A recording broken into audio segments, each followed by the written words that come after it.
여러분 안녕하십니까, 강시열 변호사입니다. 이거 뭡니까? 북한의 해킹 조직이 청와대 주요 인사의 개인정보를 털었답니다. 아니, 청와대 주요 인사의 개인정보가 털리는 정도면 어디는 못 털겠습니까? 선관위는 건드리지 않았겠습니까?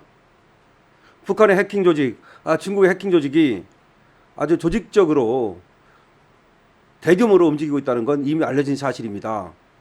걔들이 이 해킹을 통해서 코인 훔치기, 그리고 또 산업 정보, 군사 정보 훔치기, 이거 널리 알려진 일인데 청와대가 털렸다?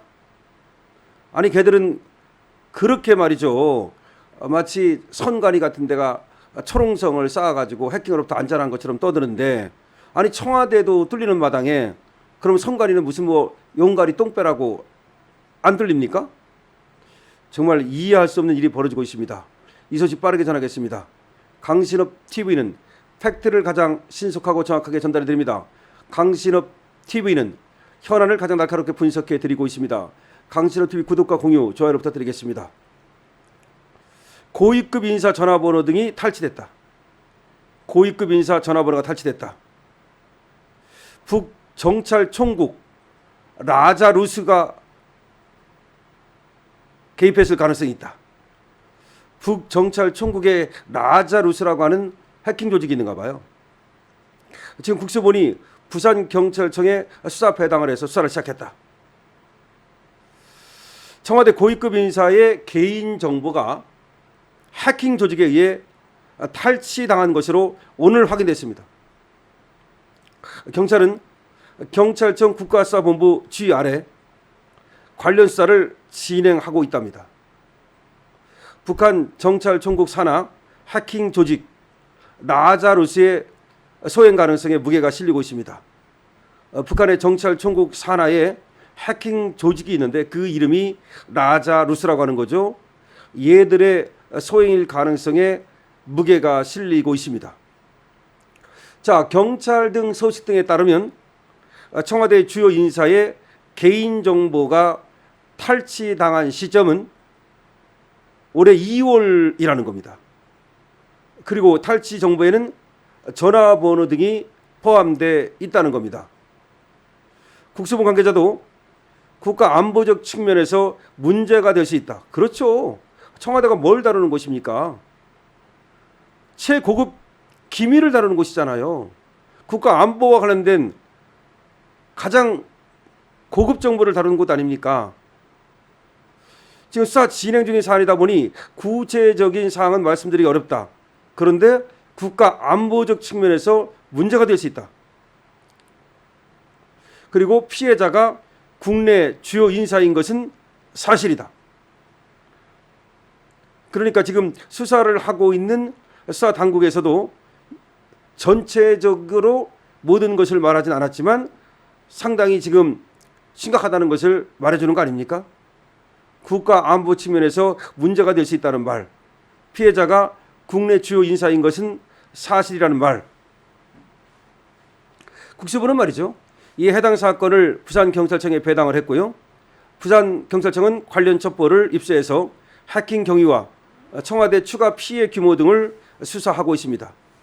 청와대는 해킹 방지 등 보안을 위해서 외부와 차단된 자체 인트라넷을 사용하고 있는데 이번 해킹 과정에서 해당 내부망까지 침투했는지는 아직 확인되지 않고 있습니다.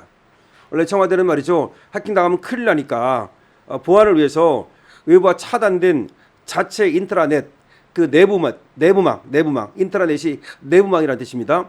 이것을 사용하고 있는데 여기까지 과연 해킹이 됐는지 지금 확인되지 않고 있답니다. 해킹됐을 가능성이 있는 거죠. 이재명 정부 들어서 청와대 인사의 개인정보가 해킹 조직에 탈취당한 것은 확인되기는 이번이 처음입니다. 앞서 지난 2023년 11월에는 윤석열 당시 대통령의 영국 국빈 방문을 준비하던 대통령실 행정관의 이메일이 해킹당한 바 있답니다. 경찰이 이번 사건의 배후로 북한 해킹 조직 라자루스를 의심하고 있는데요. 북한 소속 추정 해킹 조직이 국내 언론사와 병원 등 민간 정보를 취급하는 기관 102곳을 공격한 사실도 새롭게 파악이 됐습니다. 그러니까 민간 병원 같은 데도 해킹을 했다는 겁니다. 이 라자루스라고 하는 건 2009년 창립이 됐다는데요. 2014년 미국 할리우드 영화 제작사 소니 픽처스를 해킹하면서 주목받기 시작했다는 겁니다. 라자루스가 2014년에 미국 영화사를 갖다가 해킹한 적이 있다는 겁니다. 지금 라자루스는 한국 정부와 공공기관뿐만 아니라 기업, 금융, 가상화폐 등 다양한 분야에서 사이버 공격을 확대해 나가고 있다는 겁니다. 자, 청와대가 뚫렸다. 청와대가 해킹에 뚫렸다. 야, 이거 보통 일이 아니지 않습니까? 고위급 인사 전화번호가 탈취당했다. 북한의 정찰총국 라자루스의 가능성이 있다. 그러면 국가 안보와 관련된 기밀이 탈취당했을 가능성이 충분히 있는 거죠. 그리고 다시 한번 말씀드립니다만 이렇게 청와대가 뚫릴 정도면, 그리고 또 민간기관 102곳이 뚫렸다고 얘기를 하는데, 그럼 선관위는 뚫리지 않았는지, 그리고 바깥에서 말이죠, 이 조작이 가능한 것은 아닌지. 왜냐하면 지금 투표율을 갖다가 쟤들이 조작하지 않았습니까?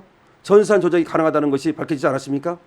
선관위 애들은 뭐라고 말해왔습니까? 이제까지 전산 조작은 절대 불가능하다. 전산 조작은 있을 수 없다. 그런 얘기를 했죠. 근데 전산 조작을 했죠? 안에서 했죠?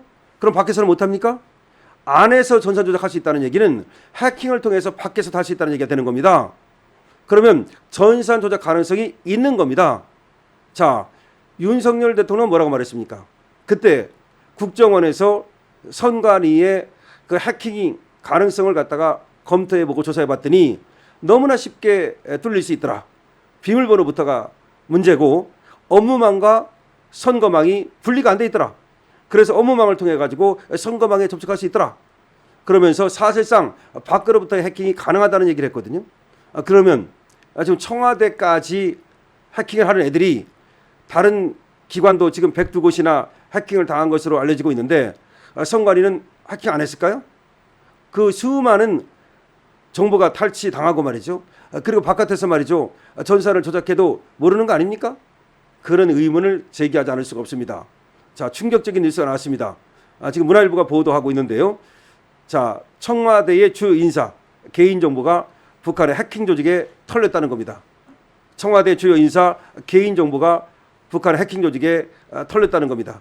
청와대가 뚫렸다는 겁니다. 여러분들이 이에 대해서 어떻게 생각하십니까?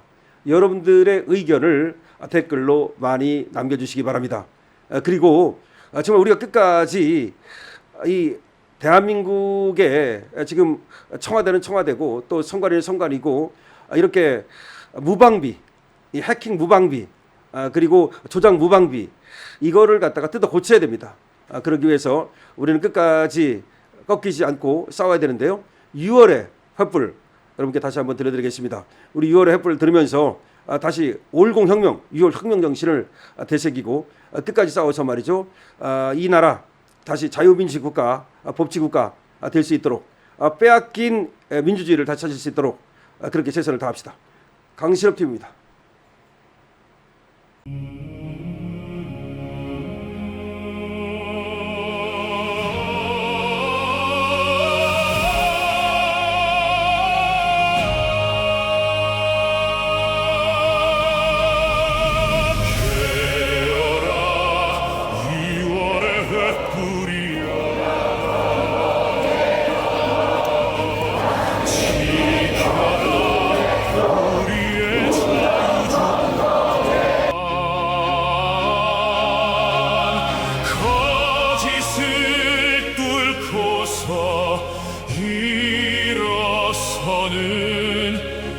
우리는 자랑스런 대한의 국민.